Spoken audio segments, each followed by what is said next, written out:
tous. Alors, je vais commencer par vous poser une question. Qu'est-ce que vous voyez quand vous me regardez? Une jeune entrepreneur? Une experte? Peut-être une féministe? Une femme en bonne santé? Imaginez une femme qui n'a pas eu ses règles depuis 3 ans, ou qui essaye désespérément de faire un bébé. Imaginez encore une femme à qui il a fallu 7 ans pour obtenir un diagnostic. Cette femme-là, c'est moi.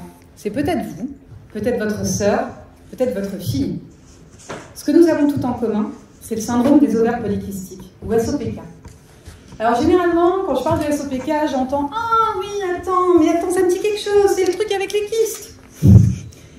Derrière cet acronyme se cache en réalité une maladie endocrinienne complexe qui place les patients dans une grande détresse. C'est pour ça que je suis ici aujourd'hui, pour vous parler d'un enjeu majeur de santé publique qui concerne une femme sur 7 en France et qui passe pratiquement inaperçu. Alors, dans un premier temps, quand j'ai été diagnostiquée en 2018, voici ce que j'ai compris. C'est que le SOPK, en raison de sa nature, est le candidat tout désigné à la médecine du mode de vie. Et pourtant, l'approche thérapeutique conventionnelle, elle continue de se structurer autour d'une dichotomie pilule contraceptive ou PMA. C'est-à-dire qu'elle se concentre principalement sur la fonction reproductive de la patiente. Alors, dans un premier temps, j'ai fondé lesnatifs.fr, qui est un site d'information qui regroupe aujourd'hui à peu près 6000 personnes. Puis j'ai mené des entretiens avec les femmes qui composent cette communauté, mais aussi avec des membres du corps médical. Et ça m'a donné envie d'aller plus loin. Alors j'ai mis de côté ma carrière d'avocat, dans laquelle d'ailleurs il y a beaucoup de billets aussi, et j'ai fondé Ovalab. Alors Ovalab, c'est quoi? C'est l'idée d'une application innovante à destination des patientes, co-construite en concertation étroite avec un comité scientifique pluridisciplinaire. Et voici ce que nous proposons. D'une part, des conseils personnalisés en médecine du mode de vie et générés en fonction du phénotype de la patiente, je vous expliquerai peut-être après pourquoi, et des fonctionnalités qui lui permettent de coordonner son parcours de soins, mais aussi d'aller faire jouer la pluridisciplinarité entre les soignants.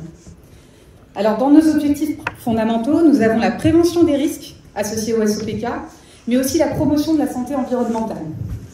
Alors moi, je ne suis pas professionnelle de santé, et jusqu'à hier, je ne savais pas ce qu'était un développeur full stack. Donc en fait, j'ai 2 problèmes. J'ai le SOPK, et en plus, j'ai le syndrome de l'imposteur. C'est un beau sujet, ça, pour le 8 mars. Vous l'aurez compris, j'ai besoin de votre aide. Aujourd'hui, Ovalab est accompagné par le réseau Incubator. Ils vont nous aider à établir un premier prototype.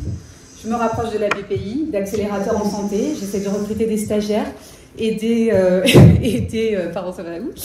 stagiaires et des alternants sur les côtés com et tech. Et finalement, j'identifie nos besoins à 3 niveaux. Premièrement, aller chercher la recherche pour l'associer à notre projet et donc aller chercher une expertise scientifique. Deuxièmement, essayer d'établir un business model solide et surtout pérenne, ainsi qu'une stratégie commerciale qui soit pertinente par rapport à notre sujet.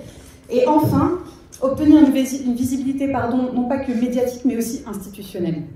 Alors je vais conclure.